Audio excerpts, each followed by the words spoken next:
예, 우리 로마서 말씀 오늘 같이 보도록 하겠습니다. 로마서 12장 2절입니다. 로마서 12장 2절. 로마서 12장 2절.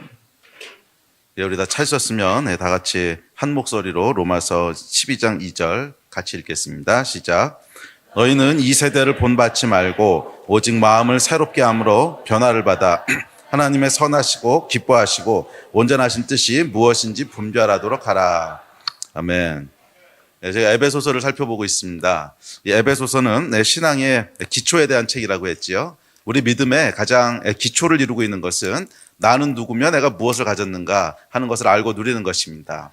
그래서 신앙생활이라고 하는 것은 무엇을 하고 무엇을 하지 않고 이것이 아니라 내가 누구고 내가 무엇을 가졌는가를 정말 알고 인식하고 누리는 것입니다. 그런데 이것을 알고 인식하고 누린다고 하는 것은 뭐냐면 그 사실을 정말 내가 사실로 믿는다는 거예요.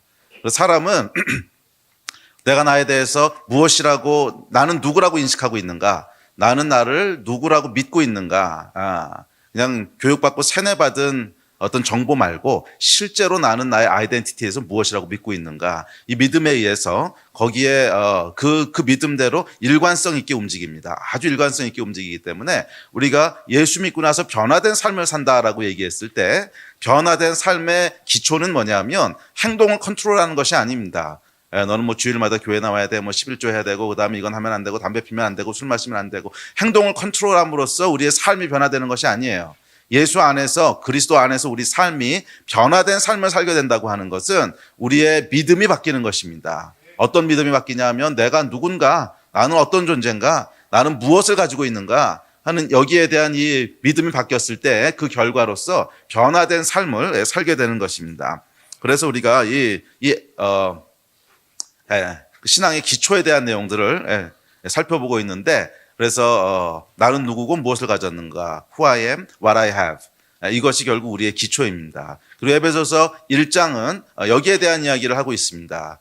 하나님께서 우리를 무엇이라고 부르셨고 우리에게 무엇을 주셨다고 말씀하셨는가 하는 것이 에베소서 초반부 1장 초반부에 나오는 말씀들입니다. 그래서 우리 지난주에도 지난주까지 나눴지만 그리스도 안에 태초부터 하나님께서 우리를 향한 선물을 준비해 놓으셨다는 거예요. 태초부터 선물을 준비해 놓으셔서 그리스도 안으로 들어올 때 이 선물들을 누리게 하셨습니다. 그래서 우리가 지난주에 이제 자녀됨까지 살펴봤고 두 번째 선물까지 살펴봤고 6가지 선물이라고 말씀을 드렸는데 이제 세 번째부터 6번째까지 살펴볼 텐데 오늘은 잠깐 그 중간에 조금 다른 얘기를 하려고 합니다. 근데 이 내용은 뭐냐면 그렇다면 우리가 자녀된 것도 알겠고 상속자 된 것도 알겠고 죄사함 받은 것도 알겠고 다 알겠는데 이것을 그러면 실제로 어떻게 믿게 될 것인가, 실제로 어떻게 믿을 수 있는가, 실제로 어떻게 내 마음 가운데 그 아이덴티티가 자리 잡게 할 건가, 그래야 사실 그걸 누릴 수 있을 거 아니에요. 거기에 대한 이야기를 나누려고 합니다. 그래서 오늘 배우신 내용들은 아주 중요합니다. 잘 따라오시기 바라고요. 중간에 조금 어려운 내용들도 있을 거예요. 수학을 오늘 조금 제가 그래서 오늘 막 이런 것도 갖고 나왔어요. 이런 것도 이걸로 이따가 파워포인트 가지고 이제 수학도 막 할 텐데, 그러니까 쫄지 마세요. 아주 쉬운 거예요. 오케이, 되는구나. 예, 쫄지 마시고 쉬운 거니까. 그래서 이 마이크도 나오는 거죠. 예, 이따가 파워포인트 할 땐 요거 좀 쓸게요. 그래서 뭔 얘기하고 있었지? 그래서 그러니까 이 에베소서의 내용들은 우리가 어떤 존재고 무엇을 가졌는가를 쭉 우리에게 말해주는데 그것을 실제로 어떻게 누릴 수 있는가 하는 것은 로마서 12장 2절 말씀에 아주 핵심적인 포인트가 있습니다. 거기 보면 뭐라 그러냐면 이 세대를 본받지 말고 오직 뭐를 새롭게 함으로? 마음을 새롭게 함으로 변화를 받으래요. 그러니까 변화를 받기 위해서는 마음이 새로워져야 된다는 거지. 그래서 좀 아까 말씀드린 내용입니다. 변화를 받기 위해서는 겉으로 드러나는 행동을 새롭게 하는 게 아니에요. 행동을 새롭게 하는 것을 율법이라고 부르고 마음을 새롭게 한다는 거예요. 마음을 새롭게 하는 것이 복음의 내용입니다. 그래서 마음을 새롭게 함으로 변화를 받아, 즉 행동을 컨트롤함으로 변화를 받아, 이게 아니고 마음을 새롭게 함으로 변화를 받아 하나님의 선하시고 기뻐하시고 온전하신 뜻에 이르라는 거예요. 그래서 하나님이 우리에게 원하시는 어떤 삶이 있는데 그게 에베소서에서 얘기하고 있는 그리스도 안에 있는 보물들이죠. 선물들인데 여기에 어떻게 이르냐 하면 마음을 새롭게 해서 변화를 받아서 이르게 된다는 거예요. 자, 이 이야기를 오늘 좀 살펴보려고 합니다. 준비가 되셨어요? 네. 오늘은 조금 이렇게 잠에서 멍하고 계시면 안 돼요. 좀 빠릿빠릿하게 쫓아오셔야 돼요. 조금 어려운 얘기일 수도 있는데, 난 수학이라면 어렸을 때부터 두드러기가 나는데, 걱정하지 않으셔도 돼요. 아주 쉬운 것만 할 테니까, 잘 따라오십시오. 그리고 진짜 모르겠다. 그럼 그냥 외우세요.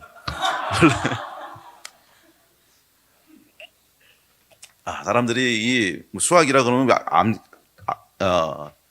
그 암기는 하나도 없는 줄 아는데 그렇지 않아요. 예. 그 모르는 건 외워야지 어떡하겠어. 자, 신앙의 핵심은 뭐냐 하면 변화라고 했습니다. 삶이 변화되는 거예요.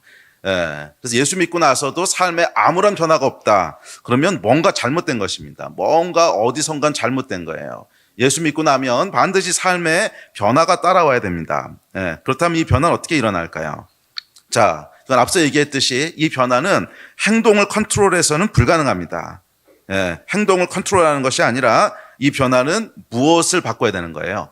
마음을 바꿔야 되는 것인데 마음 중에서 특별히 우리의 믿음을 바꿔야 되는 거예요. 우리의 믿음이 바뀌었을 때 결국 행동이 바뀌게 됩니다. 믿음이라고 하는 것은 뭐냐면 나는 누군가 그리고 나는 무엇을 갖고 있는가. 물론 그 안에는 하나님이 누구신가가 포함되어 있지요. 나는 누군가에서 하나님의 자녀다. 그럼 하나님은 누구신가? 그분은 창조주이시고 나를 구원하신 분이시고 하여간 그래서 아주 짧게 요약을 하면 나는 그리스도 안에서 누구며 나는 그리스도 안에서 무엇을 가지고 있는 자인가 여기에 대한 믿음이에요. 이 믿음이 바뀌게 되면 새롭게 되면 그것이 결국 우리의 삶을 일관성 있게 바꾸게 되는 거예요. 그래서 2018년 한 해에는 저와 여러분의 믿음의 변화가 있는 한 해가 되기를 믿음의 돌파가 있는 한 해가 되기를 주의 이름으로 축복합니다. 그래서 이것을 좀 더 자세히 이해하기 위해서 그래서 우리 마음을 새롭게 하라고 했는데 그럼 우리 마음, 우리 생각은 도대체 어떤 프로세스로 움직이는가 하는 것을 조금 깊게 살펴보려고 합니다. 별로 어렵지 않아요. 우리 안에 어떤 행동을 하게 되고 어떤 선택을 하게 되고 어떤 결단을 하게 될 때 그것이 어떤 프로세스를 통해서 이루어지는지를 잘 한번 살펴봅시다. 우리 마음엔 기본적으로 세 가지 기능이 있죠. 지정의 세 가지 기능이 있습니다. 지라고 하는 것은 뭐냐면 영어로는 마인드라 그러는데 우리의 생각, 인식하고 판단하고 생각하고 계산하고 이런 게 이제 지지요. 그래서 우리의 마인드가 있고, 근데 두 번째 기능은 뭐가요? 그러니까 이 마인드는 보통 이성이라고도 하고 지성이라고도 하고 그게 있고, 두 번째는 감정이 있죠. 지정. 그래서 어떤 이성만 있는 사람은 없습니다. 아무리 이성적이고 아무리 감정이 메말른 것 같은 사람도 그건 감정이 있습니다. 그리고 세 번째 의지가 있죠. 이렇게 세 가지 파트로 이루어져 있는데 어떤 행동을 하게 되는 프로세스를 살펴보면 100% 다는 아닌데 거의 대부분은 이런 프로세스로 이루어져요. 거의 대부분은 지정의의 프로세스로 이루어집니다. 잘 보세요. 지정의의 프로세스로 이루어져요. 뭔가 새로운 정보를 인식을 해요. 뭔가 새로운 정보를 인식을 해. 그러니까 예를 들어서 저놈이 나한테 대해서 무슨 욕을 했어. 그럼 거기에 대한 정보를 인식을 하는 거죠. 욕을 했네. 정보를 인식하고 판단하는 건 뭐가 하는 거예요? 우리 마인드가 하는 거예요. 지가 하는 거예요. 그러면 그 다음에 뭐가 작동하죠? 감정이 따라오죠. 저놈 자식이 나를 욕을 하네. 화가 난다. 이 감정이 올라와요. 그러면 의지가 발동을 합니다. 한 대 패자. 그래가지고 이제 몸이 움직이게 되는 거죠. 대부분은 이런 식으로 작동을 합니다. 그래서 지정의의 순서로 다는 아니에요. 어떤 사람은 지가 없이 그냥 바로 감정에 의해서 움직이는 사람도 있는데 하여간 대부분은 이렇게 움직이지요. 그래서 지는 뭐냐면 마인드는 우리가 새로운 정보나 어떤 상황을 인식하고 판단하는 거예요. 인식하고 분별하고 판단하는 거. 그러니까 이게 뭐지? 이게 무슨 의미지? 이게 나한테 어떤 의미가 있지? 그다음에 이건 어떻게 해야 되지? 그러니까 이런 것들을 인식하고 판단하는 이 마인드가 있으면 그 다음에는 감정이 움직이는 거죠. 자, 그래서 그 마인드가 먼저 반응을 하고 감정이 그 마인드에 따라서 움직이게 되고 그 감정에 의해서 의지, 즉 행동이 나타나게 됩니다. 자, 그렇기 때문에 제일 먼저 시작되는 게 뭐예요? 우리의 마인드죠, 마인드. 우리의 마음이란 말이야. 그래서 로마서에서 여러분 마음을 새롭게 함으로 했을 때 보면 이것이 마인드예요. 우리의 생각을 새롭게 함으로. 그러니까 우리의 마음 중에서 특별히 우리의 어떤 생각, 인식하고 판단하고 하는 이 부분이 사실은 믿음의 부분이에요.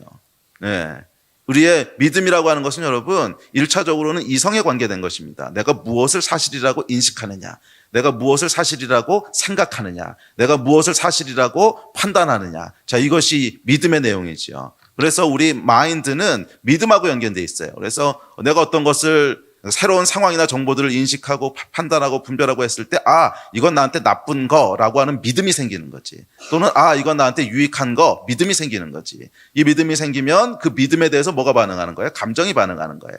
그리고 이 감정에 의해서 행동이 나오게 되는 거예요.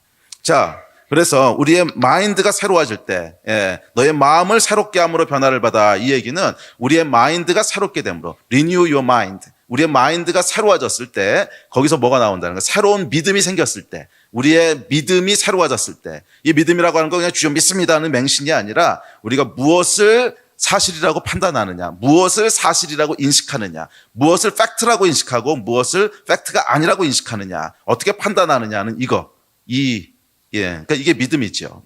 이 믿음이 있을 때, 그러니까 이것이 우리가 종교에서 얘기하는 믿음이랑은 약간 다르게 생각하시는 게 좋아요. 내용은 같은 건데, 우리가 보통 주여 믿습니다 할 때는 이게 너무 그 믿음의 내용이 타락해 있어.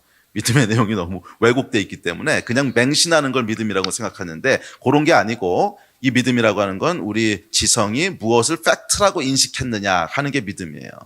왜냐하면 여러분, 어떤 것을 팩트로서 인식한다고 하는 것은 대부분이 믿음이지, 대부분이 아니고 100%가 믿음이에요.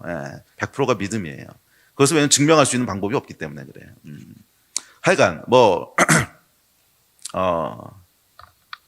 잠깐 물 한 모금 마시고. 그럼 과학적인 사실도 믿음입니까? 그것은 객관적인 진리잖아요. 객관적인 진리라는 건 없어요, 하나님 말고는. 과학이라는 것도 여러분 옛날에 뉴턴이 했던 것과 아인슈타인이 했던 것과 아인슈타인이 양자역학이 나온 다음에는 다 달라졌어요. 처음에 여러분 아인슈타인이 양자역학에 대해서 얼마나 많이 반대했는지 아세요? 그것은 말도 안 된다, 틀린 거다.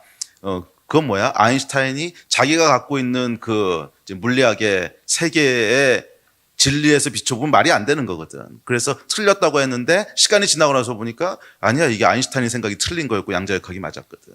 그러면 양자역학은 또 언제까지나 맞을 거 아니야? 아니야, 또 다른 게 나오면. 그러니까 이건 뭐냐 하면 믿음이에요, 믿음. 믿음이란 말이야. 이야기하면 길어지니까. 하여간 무엇을 사실이라고 인식하느냐 하는 문제라는 거예요. 자, 그래서 로마서 12장 2절에 보면 이렇게 얘기하죠. 우리 중간 부분 다시 시작. 오직 마음을 새롭게 함으로 변화를 받아 하나님의 선하시고 기뻐하시고 온전하신 뜻이 무엇인지 분별하도록 하라. 자, 그런데 여기서 이제 살펴봐야 될 게 감정이에요. 우리 삶에 감정이 이제 의지를 실질적으로 움직인다 그랬잖아. 감정이 의지를 실질적으로 움직이는데 사람의 행동과 선택에 직접적으로 영향을 미치는 것은 이성보다는 감정이에요. 심리학자들이 연구를 해봤더니 아주 이성적인 사람도 이성이 행동을 움직이는 것과 감정이 행동을 움직이는 파워를 비교해보니까 비교가 안 되더래요. 적어도 7배에서 10배 정도 차이가 나더래요. 그러니까 우리의 어떤 의지와 우리의 어떤 이 행동을 직접적으로 유발하는 건 뭐냐면 이성보다는 감정이라는 거야. 여러분, 이성으로는 아무리 그렇게 해야 돼라고 하는 걸 알아도 그게 잘 안 돼요. 그러니까 예를 들면 이런 거지. 전쟁에 나갔어. 근데 전쟁에 나가서 이렇게 막 접근하고 총을 막 이렇게 쏘고 있는데 이성은 말이에요, 용감하게 앞에 나가서 저놈들을 섬멸해야 돼. 그렇지만 실제로 그게 됩니까? 아니, 다리가 후들후들 떨려가지고 저렇게 숨어가지고 이렇게 하늘로만 총 쏘고 있지. 근데 그러다가 옆에 동료가 갑자기 총을 맞아서 죽었어. 그럼 이놈의 자식들이 우욱 하고 올라오면 그때는 이제 눈에 뵈는 게 없죠. 그래서 와 뛰어나가서 죽기도 하고 살기도 하고 이러잖아요. 이게 뭐야? 그냥 이성으로는 아무리 알아도 그게 안 된단 말이야. 그런데 감정이 한번 훅 하고 훑고 지나가기 시작하면 사람이 우욱 하고 올라오는 게 있는 거죠. 저도 얼마 전에 그런 경험이 있었어요. 있었는데 집사람하고 어디에 좀 일을 보러 갔다가 상가 주차장에다 이렇게 상가 앞에다 차를 세웠어요. 그리고 차를 세우고 일을 보고 나왔더니 다른 차가 이렇게 앞에 제 차를 막고 세운 거예요. 그래서 전화 걸면 비켜주겠지. 근데 전화를 걸어도 아무리 걸어도 안 받는 거야. 아무리 걸어도 이분이 안 받으시는 거예요. 그래서 5분, 10분, 한 15분 있었던 것 같아요. 15분 동안 계속 열 몇 번 전화를 걸었는데 계속 안 받아요. 그래가지고 그때가 거의 영하 한 10도 정도 되는 진짜 추운 날이었는데 밖에서 둘이 부들부들 떨면서 이걸 걸다가 안 되겠어 가지고서 그냥 일단 어디 가서 밥을 먹고 오자. 점심 때라서. 그럼 밥을 먹고 이제 그 사이에 뭐 치우겠지. 그리고 밥 먹으러 갔어요. 근데 밥을 시켜가지고 막 먹으려고 하는데 전화가 온 거예요. 그 차주한테.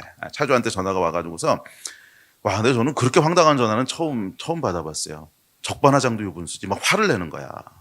예. 막 화를 내면서 결국 요지는 뭐냐면 요지가 아니고 실제로 그러는 거예요. 그러면 자기가 우리 차를 비켜주기 위해서 24시간 대기하고 있어야 되냐는 거야. 이건 뭐지? 순간 이건 뭐지? 내가 그 차를 막은 게 아니고 그 차가 내 차를 막고 있는 거고 나는 정확하게 세워야 되는데 세웠고 걔는 불법 주차를 한 건데 자기가 왜 화를 내지? 그래가지고서 아니 그게 아니고 그 차가 우리 차를 막은 거 아니냐고. 그러니까 지금 좀 빼달라고. 그랬더니 막 화를 내면서 내가 당신 차 나가기 위해서 24시간 대기해야 되냐고. 나는 지금 일보러 나왔기 때문에 못 빼준다는 거야. 그래서 아니 그게 말이 되느냐? 그랬더니 자기가 시간을 정해주는 거예요. 내가 몇 시에 돌아가서 차를 뺄 테니까 그때 와서 가져가라는 거야. 그래서 제 이성은 그때 정상적으로 작동하고 있었어요. 그래도 나는 목사야. 여기서 화를 내면 안 돼. 이분도 뭔 사정이 있겠지. 예. 아, 그러세요. 이렇게 얘기하는 게 좋을 것 같아. 이성은 돌아가고 있었는데 반응은 어떻게 나왔을까요? 차 빼! 이러고 나오는 거지. 긴 말하지 말고 빼세요. 이러는 거지. 이게 뭐예요? 이제 감정이지, 감정. 그러니까 이성이 아무리 나한테 이때는 이렇게 해야 돼. 이때는 이렇게 하는 게 좋을 것 같아. 아무리 서제스천을 해도 상관없어요. 그냥 감정이 이 싸가지가 그러고 휙 올라오면은 이거는 뭐 컨트롤이 안 되는. 여러분도 해보시지 않으셨어요? 이런 경우에 뭐 웃지만 여러분이라고 잘할 것 같아? 여러분이라고 전화해야 되고 그러세요? 그럼 제가 그 시간에 뺄게요. 이럴 수 있는 사람이 별로 없을걸? 다 말도 안 되는 소리 그만두고 빨리 빼시라고 이렇게 나오지. 이거 버럭하는 이게 뭐예요? 이제 감정이라는 거지, 감정. 자, 우리의 실제적인 행동을 결정하는 게 여러분 감정입니다. 그래서 지정의의 순서로 움직이는 거예요. 아무리 이성적인 것 같아 보이는 사람도 그 안에 결국엔 감정이 클릭돼야 거기서부터 의미 있는 행동들이 나와요. 뭐 의미 없는 행동들 그냥 맨날 반복적으로 했던 뭐 입 닦고 세수하고 이런 거야 뭐 그냥 나오겠지만 의미 있는 선택과 결정들은 결국 감정이 클릭될 때 거기서부터 나오는 것입니다. 자, 그래서 이제 공은 어디로 넘어왔냐면 감정에게로 넘어왔어요. 지금부터 이제 수학이 나옵니다. 조심하셔야 돼요. 감정. 그렇다면 감정을 어떻게 변화시킬 수 있을까? 이게 삶을 변화시키는 열쇠겠죠. 우리가 감정을 어떻게 컨트롤하고 감정을 어떻게 변화시킬 수 있는가 하는 것이 행동을 변화시킬 수 있습니다. 예를 들어서 아까 제가 버럭하고 나왔는데 그때 만약 제가 감정을 컴다운 시킬 수 있는 방법을 알았다면 그걸 할 수 있었다면 버럭이 안 나왔겠죠. 예. 그래도 목사인데. 그러세요? 그냥 그때 가서 뺄게요. 이러고 넘어갔겠죠. 근데 안 됐지. 하여간 안 됐는데. 하여간 이 공은 어디로 넘어온 거예요? 감정에게 넘어온 거예요. 그래서 결국 우리 삶의 변화의 열쇠가 감정에게 있습니다. 자, 그렇다면 감정을 어떻게 변화시키고 컨트롤할 수 있을까? 여러분도 궁금하시죠? 오늘 이거 잘 들으세요. 어디서도 들을 수 없는 공짜로 주는 우리의 감정. 예. 자, 먼저 짚고 넘어가야 될 것이 있습니다. 감정은요, 노력한다고 변하는 게 아니라는 거예요. 실망이지. 예. 감정은 더 열심히 한다고 변하는 게 아니라는 거예요. 뭐 예를 들어서 뭐 슬픈 일을 당했어. 뭐 사랑하는 가족이 먼저 세상을 떠났어요. 예. 자, 그러면 슬픔이 우리 내면을 지배하죠. 이 슬픔의 감정에 대해서 슬퍼하지 말아야지. 그러고 노력한다고 슬픔이 없어질까요? 이걸 해본 사람들은 알겠지만 안 돼. 아무리 노력한다고 해도 안 돼. 가만히 있어. 이게 노력이 부족해서 그런가? 좀 더 세게. 나는 슬프지 않아. 기뻐. 해서 정말 기쁨이 온다면 정신병이야. 사랑하는 가족이 죽었는데 기뻐 해가지고 어떻게 기뻐져? 그럼 뭔가 지금 멘탈에 문제가 생긴 거지. 너무 큰 충격 때문에 맛이 갔든지. 이거는 노력한다고 바뀔 수 있는 것도 아니고 우리가 더 세게 100만 번은 나는 슬프지 않아. 이거를 100만 번, 1000만 번 한다고 해서 바뀌는 게 아니라는 거예요. 그래서 C.S. 루이스가 그의 가장 사랑하는 아내가 이제 암으로 먼저 죽지요. 암으로 먼저 죽고 나서 큰 슬픔을 경험하는데 이 슬픔을 경험하고 쓴 책이 있습니다. 슬픔에 관하여는 책이 있는데 이 책에 보면 뭐라 그러냐면 자기가 슬픔이 뭔가를 쭉 이 사건을 통해서 고찰을 해보니까 결국 결론은 슬픔은 어떤 방법으로도 바뀌지 않는다는 거예요. 그냥 시간이 지나서 잊어버리는 건 모르겠는데 그래서 슬픔은 위로하지 마라. 그냥 슬픔은 슬픔일 뿐이다. 이게 굉장히 전도서 같은 결론을 내리는데 이게 슬픔도 그렇고 뭐 기쁨도 마찬가지고 다른 감정들도 우리가 뭐 위로한다고 아니면 노력한다고 해서 바뀌어지는 게 아니라는 거예요. 그냥 슬픔은 슬픔이고 기쁨은 기쁨이에요. 자, 그렇다면 이 컨트롤할 수 없는, 컨트롤이 불가능한 감정, 우리의 의지와고는 상관없이 마이웨이 하고 있는 이 감정을 도대체 어떻게 다룰 수 있을까요? 아니, 이 다루는 것이 가능하긴 한 걸까요? 결론은 여러분, 예, 할 수 있다는 거예요. 예. 자, 근데 이것을 하기 위해서는 이해해야 될 것이 감정과 우리의 지성, 특별히 인식하는 거, 인식하고 판단하는 거, 우리의 감정과 마인드 사이의 함수 관계를 이해하셔야 돼요. 그래서 이제 수학이 나오는 거야. 우리 내면에는 감정 함수가 있어요. 이거 제가 그냥 붙인 이름이에요. 근데 붙여놓고도 생각해보니까 너무 잘 붙였어. 감정 함수가 있어요. 그것은 뭐냐면 우리가 어떤 상황을 인식하고 어떤 상황을 맞닥뜨리거나 인식하거나 무엇인가를 판단했을 때 그거에다가 감정을 대응시켜주는 함수가 있다는 거야. 이거를 감정 함수라고 부르는 거예요.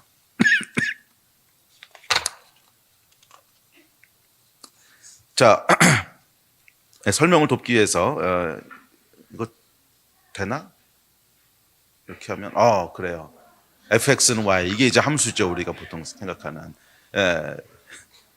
뭐 어렵게 생각하지 마세요. 쉬워요. 함수라고 하는 건 뭐냐면 중학생들 도움이 될까요? 이게 뭐냐면 대응이에요. 대응. 그러니까 이렇게 매치시켜주는 뚜쟁이.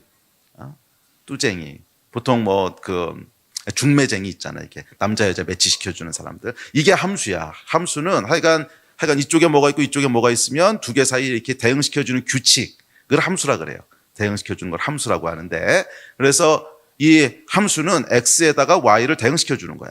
그러니까 이런 걸 이제 함수라고 하는데, 여기서 x는 뭐라고 부르냐면 변수라고 부르고 y는 함수값이라고 불러요. 기억나요? 그래서 뭐 정의형, 치역, 변수, 함수값. 뭐 어려워도 그냥 요것만 기억해. 요것만 기억하면 다 끝나요. 함수는 뭐예요? 대응시켜주는 규칙을 함수라고 하고, 그러니까 대응시켜주는 게 함수고, 그다음에 x는 변수고 y는 함수값이야. 그래서 x를 정의하기라고 부르고 y를 이제 치역이라고 부르죠. 자, 근데 여기서 이제 기억해야 될 건 뭐냐면 함수 f는 우리가 선택한 x에 대해서 어떤 대응값 y를 주는 거예요. 그래서 fx는 ex다. 아니면 fx는 x 자승이다. 그러면 x는 내가 마음대로 선택할 수 있어. 그러면 x가 2일 때는 얼마가 되는 거지? 그럼 y는 4가 나오는 거지. x제곱이니까. 그러면 x는 내 마음대로 선택해도 돼. x가 100이면은 y는 얼마가 되는 거지? 만이 되는 거지. 그러면 x가 12면 얼마가 되는 거지? y는 144가 되는 거지. 뭐 이 정도까지는 할 수 있지. x가 그럼 1456이면 y는 그럼 빨리 두드려 봐야지. 하여간 그래서 x 변수는 뭐냐면 내가 마음대로 선택할 수 있는 거예요. 그래서 변수야. 변하는 값이라는 거예요. 내가 마음대로. 근데 y는 변하는 값이 아니에요. 이건 내가 선택하면 그냥 주어지는 값이야.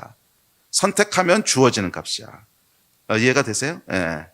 그래서 이 y는요, 내가 마음대로 선택하거나 변할 수 있는 게 아니에요. x를 선택했을 때 그냥 결과로 주어지는 값이지.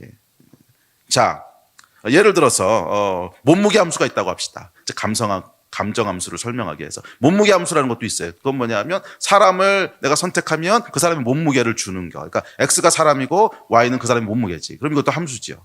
사람 하나를 선택하면 그 사람에 대한 몸무게를 대응시켜 주니까. 자, 그래서 만약에 우리가 x는 사람이에요. 그래서 저울에 올라선 사람은 우리가 마음대로 선택해도 돼. 마음대로 선택해도 돼. 그래서 제가 이제 선택을 했어요. 요한이 올라가 봐. 그래가지고서 요한이를 올려보냈어. 그럼 함수값이 얼마가 나올 것 같으세요? 70? 65? 85 아닌가? 물어본 건 아니에요. 그냥 임의로 쓴 거야. 저거보다는 안 나갈 것 같긴 한데. 자, 이게 뭐예요? 요한이라고 하는 변수 x를 선택했더니 85라고 하는 함수값이 주어졌단 말이지. 자, 그다음에 이제 동의를 올려보냈어. 그럼 동의는 분명히 안 올라가겠다고 버틸 거야. 그래도 우리가 강제로 밀어서 올려보낼 수 있어요. 왜? 변수니까. 이건 우리가 그냥 선택하면 돼. 그래서 동의를 올려보냈어. 이건 얼마 나오겠어요? 이거는 굉장히 어려운 일일 거예요. 아마 대부분이 예측할 수 없는 54, 뭐 이렇게. 그러면 다른 동인가 보다, 이거는. 자, 그러니까 이게 무슨 말이에요? 예.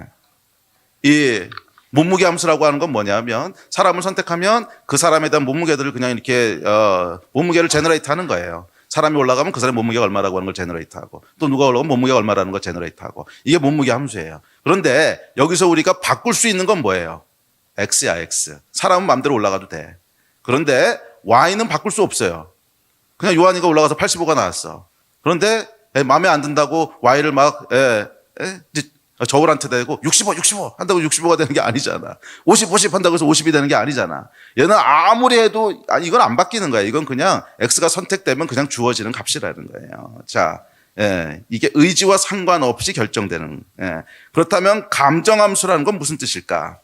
감정함수는 제가 F는 많이 썼으니까 E라 그러시다. 이게 뭐 새로운 문자만 나오면 긴장하는데 수학에서는 그게 아니고 그냥 F라고 쓰든 뭐 E라고 쓰든 D라고 쓰든 마찬가지인데 E는 이제 감정이니까 이모션. 그래서 E라고 하는 함수가 있다고 합시다. 그러면 E라고 하는 함수는 뭐 어떤 거예요? 상황 또는 인식이 되면 거기에 대응하는 감정이 딱 따라 나오는 거지. 그러니까 예를 들어서 아까 제가 어떤 상황 인식이 됐어요.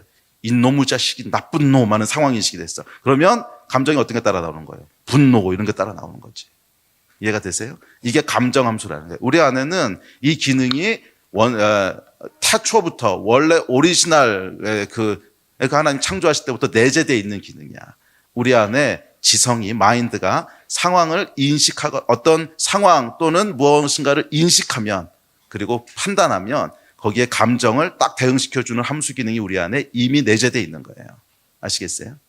그래서 예를 들면 죽음이라고 하는 상황이 딱 이제 인식이 됐어요. 그럼 뭐가 나올까? 거기에 대응하는 함수값은 슬픔이 오겠죠. 그러면 싸가지 없는 놈을 만났어 아까처럼. 이놈의 그러면 분노가 오겠죠. 빙빙 도는 거야 이제 분노. 돈가스,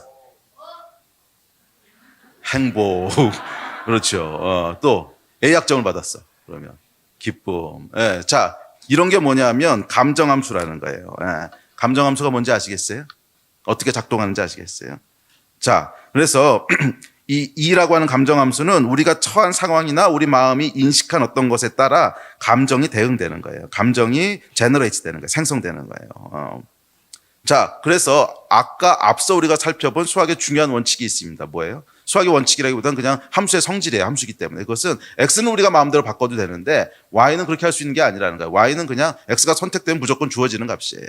그 얘기는 감정을 바꾸기 원한다면 감정을 직접 컨트롤하려고 그래서는 승산이 없다는 거야. 이미 분노가 올라왔는데 분노하지 마. 그런다고 분노가 컨트롤되는 게 아니라는 거예요. 그것은 분노할 수 있는 상황이 인식됐기 때문에 따라 나온 것일 뿐이지 얘가 실체가 아니라는 거예요. 그러니까 이 감정은 엄밀하게 얘기하면 뭐냐면 내 지금 마인드가 내 지성이 이성이 무엇을 인식했고 그것을 어떻게 판단했느냐 하는 것을 보여주는 어떤 지표야. 그것을 네가 지금 나쁜 거라고 인식했어 하는 걸 보여주는 지표가 분노야.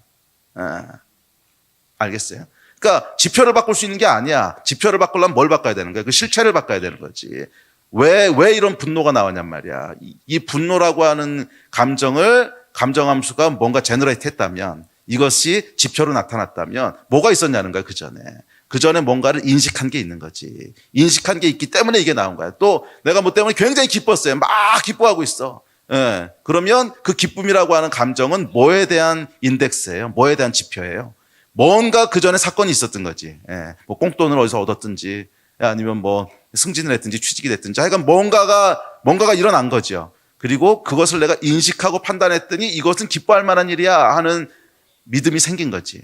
이 믿음에 대해서 감정함수가 제너레이트한 것이 기쁨이죠. 이해가 되세요?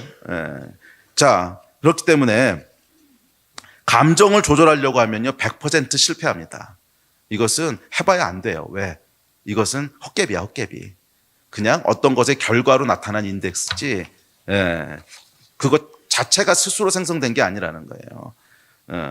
그래서 이 감정을 컨트롤하려면 결국 무엇을 컨트롤해야 되는 거예요? Y가 아니라 X를 컨트롤해야 되는 거지. X가 뭐야? 지금 이 상황에 대한 인식, 우리의 믿음, 이게 컨트롤돼야 되는 거야. 예를 들어서 아까 C.S. 루이스의 예로 돌아가 봅시다. C.S. 루이스의 사랑하는 아내가 죽었습니다. 그러면 감정함수 2는 뭐를 출력합니까? 이거 다음에 돼. 네. 죽음은 슬픔이라고 하는 걸 출력을 해요. 근데 이것을 조금 더 깊게 들어가 보면 이 죽음에 대해서 슬픔이라고 하는 감정이 나왔다고 하는 것은 내 안에 어떤 믿음이 있다는 것을 알려주고 있는 거예요. 내 안에 어떤 믿음이 있다는 지표야. 죽음은 영원한 끝 또는 영원한 이별이라고 하는 믿음이 있다는 것을 알려주는 지표예요. 물론 뭐 그게 다는 아닐 거예요. 이건 너무 단순화시키긴 했는데 뭐 그렇지 않고 부활의 소망이 있더라도 애가 오랫동안 못 보니까 슬플 수도 있지. 그럼에도 불구하고 기본적으로 죽음은 긴 이별, 영원한 이별이라고 하는 믿음이 있으니까 나온 거예요. 근데 만약에 여기서 우리가 죽음에 대한 믿음을 바꿀 수 있다면, 죽음에 대한 인식을 바꿀 수 있다면, 아, 죽음은 영원한 이별이 아니라 죽음은 부활에 이르는 소망이고 또 영원한 천국으로 들어가는 어떤 축복이고, 만약 이렇게 우리가 죽음에 대한 믿음을, 죽음의 의미를 다르게 믿을 수 있다면, 그럼 뭐가 나오겠어요?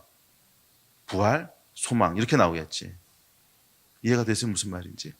그러니까 결국 우리가 감정을 바꾸려면 이 감정을 직접 손대는 것이 아니고 그 감정이 나오게 된 내용이 있단 말이야. 이 내용은 믿음에 대한 거예요. 죽음은 내가 무엇이라고 믿는가? 또는 돈. 그럼 돈은 내가 무엇이라고 믿는가? 또 우리의 어떤 뭐든지 간에 뭐 공부한다. 그러면 공부는 내가 무엇이라고 믿는가 하는 이것에 의해서 감정이 나오는 거예요. 그래서 오늘 로마서에 보면 너희의 마음을 새롭게 하라는 게 뭐야? 우리의 마인드를 리뉴하라는 게 뭐야? 사상, 이 세대를 본받지 말고 그랬거든.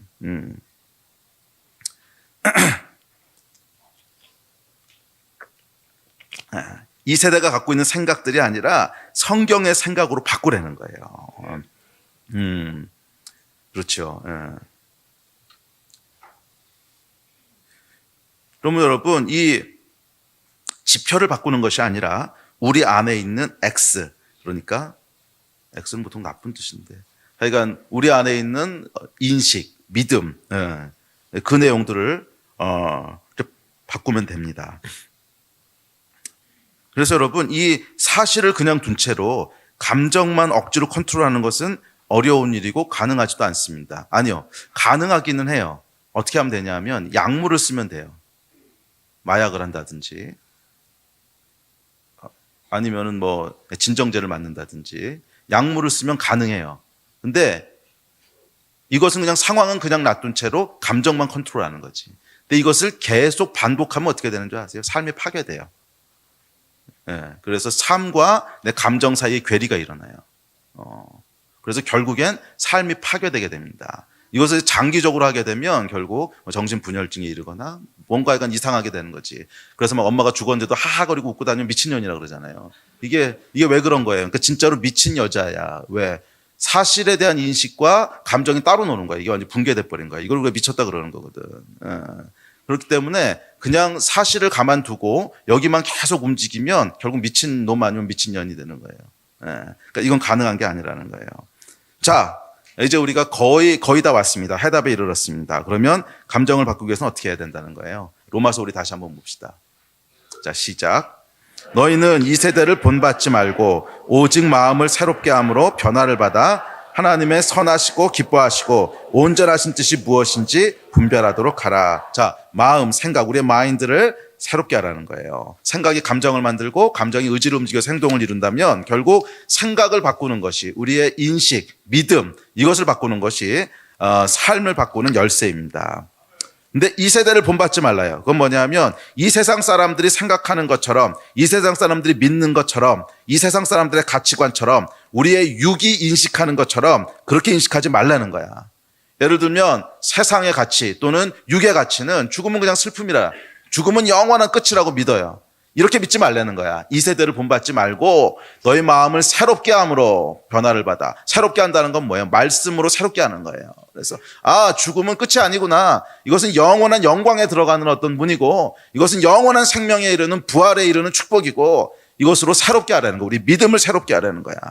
또 돈에 대해서는 사람들이 어떻게 어떻게 인식해요? 어떻게 믿어요? 이 세대에서 돈에 대한 믿음은 좋은 거, 전능한 거, 전지한 거, 우리를 행복하게 해주는 거. 예. 그런데 그것처럼 믿지 말라는 거야. 그렇게 믿으면 뭐가 되냐 하면 결국 그 믿음이 우리를 속박해버려요. 예. 그래서 돈의 노예가 되게 한단 말이야. 그렇게 믿지 말고 그냥 돈은 하나님이 주신 그냥 도구, 있으면 좋고 없어도 괜찮고, 예. 새로운 믿음을 가지라는 거예요. 돈에 대한 새로운 가치, 새로운 믿음을 가지라는 거야. 그러면 거기에 따라오는 감정도 새로워지고, 그래서 우리가 행동하는 행동도 새로워질 수 있는 줄로 믿습니다. 예. 그렇기 때문에 여러분, 우리의 삶이 정말 변화되기를 원하신다면 우리의 마음을 바꾸시는, 우리의 믿음이 바뀌는, 우리의 믿음의 변화가 일어나는, 믿음의 돌파가 일어나는 이 일이 있어야 될 줄로 믿습니다. 예. 그래서 뭐 돈, 행복, 이게 이 세대가 가지고 있는 믿음이라면 우리는 돈에 대해서 그저 밍밍, 뭐 있으면 좋고 없으면 없는 대로. 예. 할렐루야. 자, 그래서 우리 마음이 어떤 감정을 만들어내느냐는 결국 두 개에서 결정됩니다. 첫째, 우리 마음이 무엇을 믿고 있느냐, 무엇을 사실로, 팩트로 인식하고 있느냐. 이게 넘버 원이고, 넘버 투는 내가 그 인식한 것을 계속 생각하고 있느냐. 이 두 가지에서 결정돼요. 뭐 예를 들어서 내가 어떤 거에 대한 믿음이 있어. 또 그걸 사실로 인식해. 그래도 그것을 그냥 한번 사실로 인식하고 저기 장롱에다 처박아 놓고 1년 동안 한 번도 그 생각을 안 해. 그리고 맨날 다른 생각만 하고 있어. 그럼 뭐 사실로 인식한다고 해도 그 사실에서 제너레이트 되는 감정이 내 삶을 움직일 일은 없겠죠. 네, 그러니까 두 가지가 있어야 돼요. 첫째는 뭐가 있어야 되냐면 내가 무엇을 사실로, 팩트로 인식하고 있느냐 하는 이 믿음의 변화가 있어야 되고, 둘째는 이 믿음의 내용들을 내가 계속 속에서 리마인드하고 있느냐, 내 속에서 계속 그것이 반복되고 있느냐. 이 두 가지가 있을 때 그것이 우리의 삶을 변화시키는 거예요. 그래서 하나님의 말씀을 우리가 믿을 때 삶이 변화되고, 그 말씀이 계속 내 안에서 반복되고 있을 때, 계속 내 생각 속에 그 말씀이 자리 잡고 있을 때, 계속 그 말씀을 반복해서 생각할 때, 그때 뭐예요? 우리 삶이 바뀐다는 거예요. 이것이 삶이 바뀌는 진짜 원리입니다. 아멘. 그러면 여러분, 나는 나를 누구라고 인식하고 있는가? 나는 나를 누구라고 믿는가? 이 인식이 새로운 감정을 만들어내고 그 감정이 여러분의 삶을 바꾼다는 거예요. 나는 무엇을 소유했다고 인식하고 있는가? 무엇을 소유했다고 하고 믿는가? 이것이 우리의 삶을 바꾸고 감정을 바꾸고 그 감정이 우리를 새로운 삶으로 인도한다는 거예요. 나는 죽음의 끝을 무엇이라고 믿는가? 부활을 믿는가? 나는 돈을 중요하다고 인식하는가? 아니면 그것보다 더 중요한 것이 있다고 믿는가? 이 믿음, 인식, 우리의 마인드. 여기서 어떤 믿음이 있느냐가 결국 우리가 어떤 행동을 하느냐 하는 것을 결정하는 것입니다. 그러나 아까도 얘기했지만 아무리 믿어도 그 믿음이 계속 내 안에서 반복해서 내 마음속에 자리 잡고 있지 않으면, 그 믿음이 내 마음에 두고 있지 않으면 뭐 소용없는 거예요. 아무리 믿어도 장롱에 집어넣고 그냥 3년에 한 번씩 꺼내봐. 그럼 그것은 삶을 변화시키지 않지. 아시겠어요?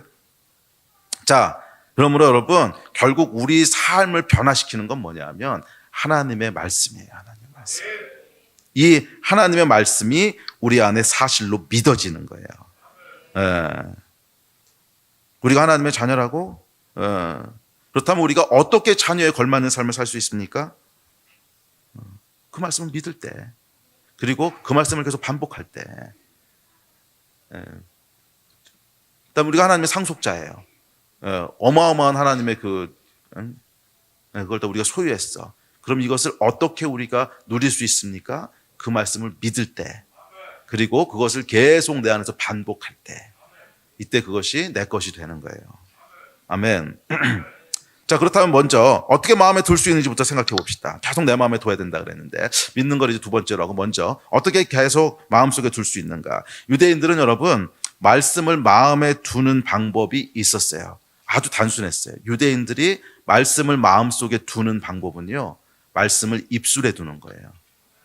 말씀을 입술에 두는 거예요. 이게 유대인들이 하나님의 말씀을 사용하는 방법이에요. 유대인들은 여러분, 성경을 읽을 때 조용히 읽는 적이 한 번도 없어요. 뭐 큰 소리는 아니라도 반드시 조근조근이라도 소리를 내서 읽지 그냥 속으로 읽지 않아요.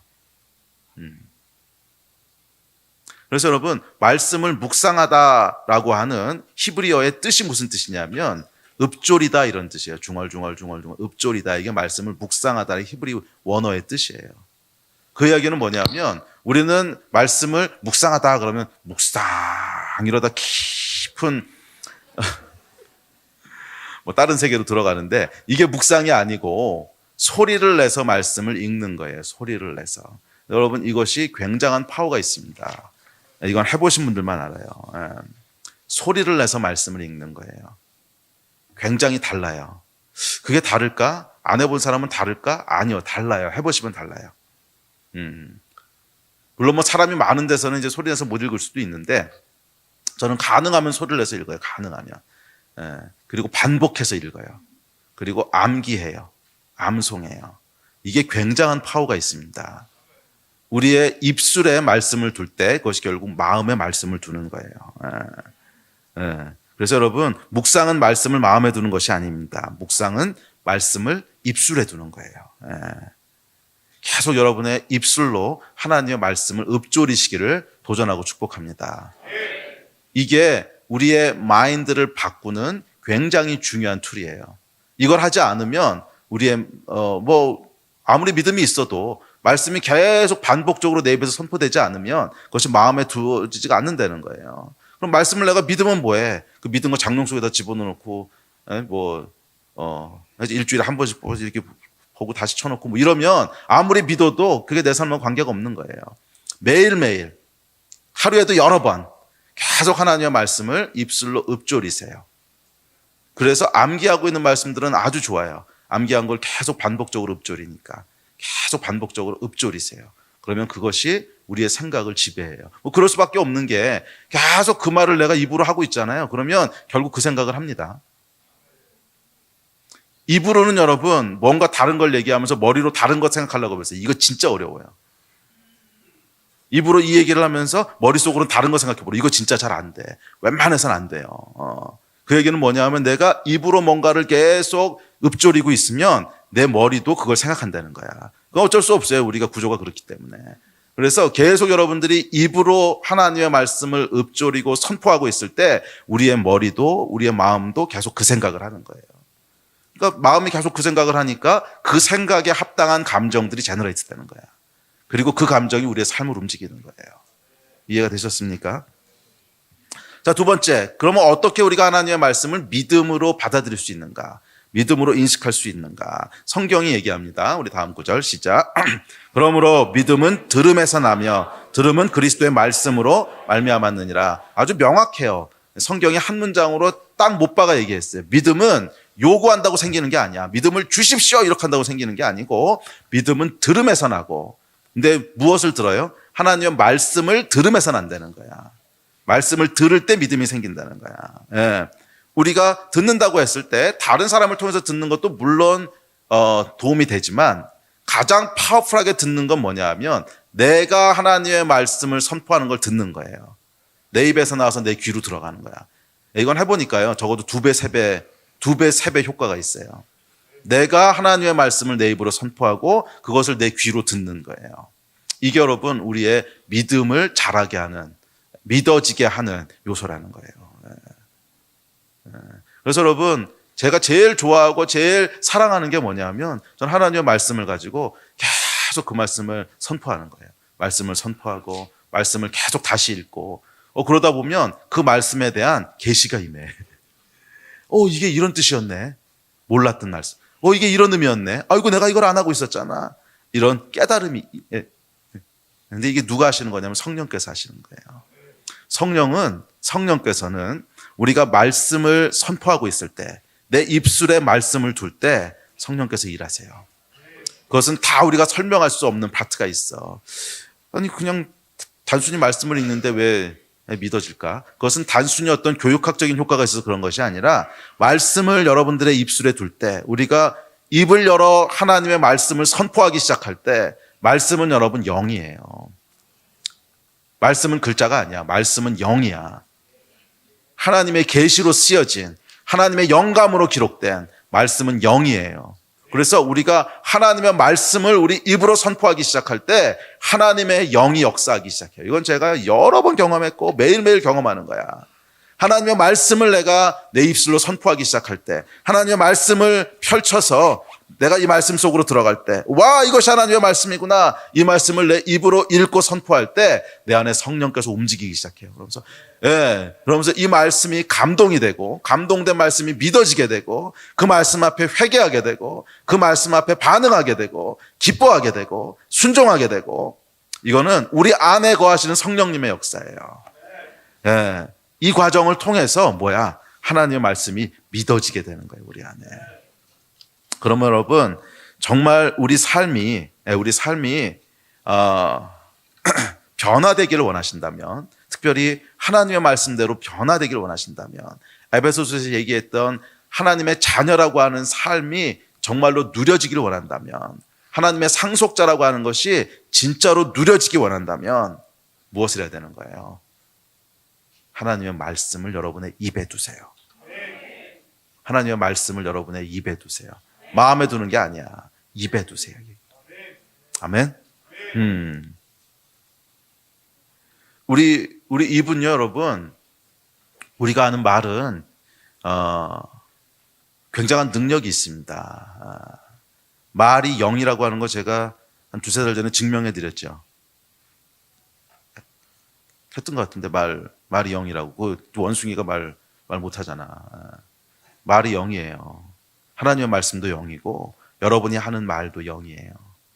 그래서 영은 말이에요, 그것이 이 세상에 선포되게 되면 반드시 영향을 미쳐. 그래서 여러분이 하나님의 말을 계속 여러분의 입술에 둬보세요. 그러면 무슨 일이 일어나냐 하면 우리 안에 믿음이 생겨요. 그리고 그 믿음은 우리를 자유함으로 인도해요. 반대로 계속 부정적인 얘기를 해보세요. 계속 부정적인 얘기, 안 될 거야, 그놈 나쁜 놈이야, 이건 왜 이랬어, 저놈은 왜 저래, 이놈은 왜 저래, 저분은 왜 저래, 계속 부정적인 얘기를 하면 어떻게 되는 줄 아세요? 우리가 두려움에 이르게 돼요. 그 부정적인 말들이 우리 안에 믿음을 만들어낸 거야. 부정적인 상황 인식이라고 하는. 그리고 이 부정적인 인식은 무슨 감정을 만들어내겠어요? 두려움을 만들어내는 거야. 그러면 이 두려움은 우리를 어디로 이끌어가냐 하면 속박으로 이끌어가요. 두려우니까 계속 뭔가를 하지 못하게 되고, 뭔가를 머뭇거리게 되고, 뭔가 하기 싫어도 억지로 해야 되고, 그래서 우리를 오프레션이라고 그러지. 속박으로 이끌어가는 거예요. 반대로 하나님의 말씀은 믿음을 줘요. 그리고 믿음은 우리를 자유함으로 인도해요. 그래서 예수께서 이렇게 말씀하셨습니다. 요한복음, 우리 예배팀 나오십시오. 이 말씀 읽고 기도합시다. 자, 시작. 그러므로 예수께서 유대인들에게 이르시되 너희가 내 말에 거하면 참으로 내 제자가 되고 진리를 알지니 진리가 너희를 자유하게 하리라. 하나님의 말씀 안에 거하면, 내 말에, 하나님의 말씀 안에 거하면, 즉 말씀이 계속 우리 삶을 지배하면, 그럼 뭐예요? 진리를 알지니. 아는 건 뭐가 하는 기능이라고? 마인드가 하는 기능이야. 진리가 뭔지를 인식하고 판단하고 믿게 돼. 그러면 어떻게 된다는 거예요? 자유케 된다는 거예요. 우리의 감정이 거기에 따라서 움직이고, 그래서 우리 삶이 자유함을 누리게 된다는 거예요. 그러면 여러분, 여러분의 입술을 하나님의 말씀에 두십시오. 그 이야기는 입으로 계속 하나님의 말씀을 선포하시라는 거예요. 믿음의 말들을 하시라는 거예요. 부정적인 말 하지 마세요. 하나님이 기뻐하시는 말들을 계속 하세요. 우리 삶에 보니까 이 말이에요. 하나님의 말씀과 우리 말이 일치하면 일치할수록 거기 능력이 생겨요. 거기 하나님의 능력이 생겨요. 반대로 우리 말이 하나님의 말과 계속 멀어질수록, 그 얘기는 뭐냐면 사탄과 계속 가까워질수록, 여러분의 말이 계속 사탄의 생각과 계속 가까워지면 뭐의 능력이 증폭되는 줄 아세요? 마귀 사탄의 능력이 증폭되는 거야. 영적인 공격을 계속 받게 되는 거야. 아시겠습니까? 불평하는 말, 원망하는 말, 이게 이랬어, 쟤는 왜 저래, 이거 왜 안 돼, 저거 왜 그래. 이게 여러분 아무것도 아닌 것 같지만 그 말이 결국 여러분의 운명을 결정하는 거예요. 아시겠습니까? 계속 믿음의 말들, 축복의 말들, 감사의 말들, 특별히 하나님의 말씀 그 자체, 이것을 계속 우리 입술에 둘 때 그것이 우리의 운명을 하나님의 사람으로 이끌어가는 거예요. 그러면 여러분 무슨 말을 하실지를 여러분들이 선택하셔야 돼요. 아멘. 예. 그래서 이 첫 단추가 그래서 뭐냐면 우리가 어떤 말을 할 거냐야. 우리가 어떤 말을 할 거냐. 우리 입술에 무슨 말을 둘 거냐. 이것이 무엇을 바꿔요? 우리의 마인드를 리뉴해요. 우리 마인드를 리뉴해요. 믿음을 생기게 해요. 그것이 믿음에 합당한 감정을 만들어내고 이 감정이 무엇을 바꿔요? 의지를 움직여서 삶을 바꿔요. 네, 우리가 이 에베소서를 살펴보고 있습니다. 이제 에베소서에서 하나님이 우리에 대해서 무엇이라고 말씀하셨고 무엇을 주셨는지가 계속 나오고 있고 앞으로도 계속 나올 거예요. 그렇다면 여러분 이 말씀들을 어떻게 누리셔야겠어요? 여러분의 입술에 그 말씀을 계속 두시라는 거예요. 네. 아침에 일어날 때마다 여러분 선포하자. 나는 하나님의 자녀입니다. 네. 아침에 일어날 때마다 선포하자. 하나님은 좋으신 분이십니다. 오늘도 내가 하나님과 함께합니다.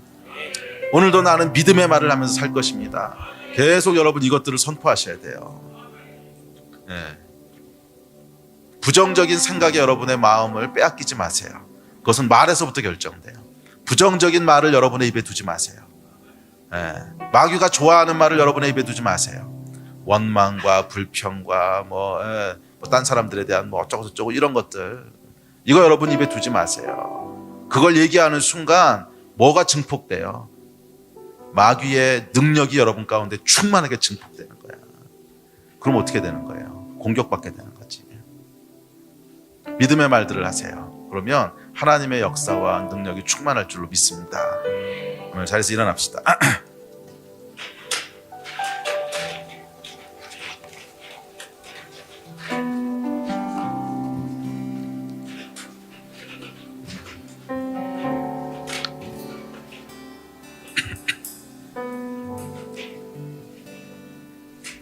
잠깐 기도합시다. 우리 기도하실 때 하나님 저희의 마음을 새롭게 합니다. 로마서 12장 2절 말씀처럼 우리의 마음이 새롭게 되게 하시고 그래서 우리 하나님의 선하시고 기뻐하시고 온전하신 뜻에 이르게 하여 주십시오.